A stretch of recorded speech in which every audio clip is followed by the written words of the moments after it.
মাঝে মধ্যে কিছুই কাজ করতে ইচ্ছা করে না, কিন্তু জিব্বা শুধু এটা ওটা খাইতে চাই, জিব্বার কোনো লাজ লজ্জা নাই। এই যে আমার রাঁধতে ইচ্ছা করতেছে না, তাই আজকে ব্যাচেলর মুরগি রান্না করতে আসলাম।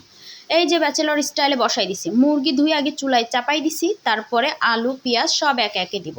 এইদিকে মুরগি সিদ্ধ হইতে থাক, এইদিকে আমার মশলা রেডি হইতে থাক, সময়ের অপচয় হবে না। তো কয়েকটা দারচিনি, তেজপাতা, এলাচ এগুলাও ফাটাই ফুটাই দিলাম। স্বাদ মতো লবণ, হলুদ, ধনিয়ার গুঁড়া, মরিচ দিয়ে দিলাম। তারপরে এদিকে এই যে আমি ছেঁচাছেঁচির কাজটা করতেছিলাম, এটা আর একটু ভালো করে ছেঁচে এই যে দিয়ে দিলাম। আদা রসুন আমি একসাথে ছেঁচে দিছি। তো একটু সরিষার তেল আর একটু সয়াবিনের তেল দিয়ে দিলাম। সয়াবিনের তেলটা অল্প ছিল, এই জন্য দুটাই যোগ করে দিলাম। তা আমি মাঝে মধ্যে অবশ্য দুটা যোগ করেই রান্না করি। এখন এগুলাকে নাড়াচাড়া করে ভালো করে মেখে নিয়ে তারপরে কিছুক্ষণ কষতে থাকবো।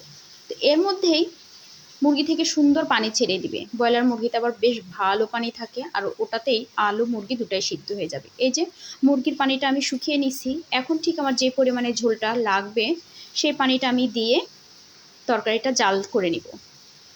জাল করে নিয়ে এই যে হয়ে আসছে প্রায়, এখন আমি একটু জিরা ভেজে গুঁড়া করে দিব। যেদিন রাঁধতে ইচ্ছা করে না সেদিন আমি এভাবেই বসিয়ে দিই ব্যাচেলর মুরগি রান্না বা ব্যাচেলর চিকেন।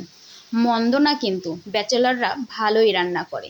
আমিও একসময় যখন হোস্টেলে থাকছি এভাবেই রান্না করছি, খুব বিরক্ত লাগতো কলেজ থেকে এসে কিংবা চাকরি থেকে এসে রান্না করা। এই যে দেখেন লোকটা খারাপ হয়েছে কি বলেন তো আপনারাই। তারপরে কড়াইয়ের কানটা ধরে একটু ঝাঁকানাকা করে দিলাম, ব্যাস আমার ব্যাচেলর মুরগি রান্না রেডি।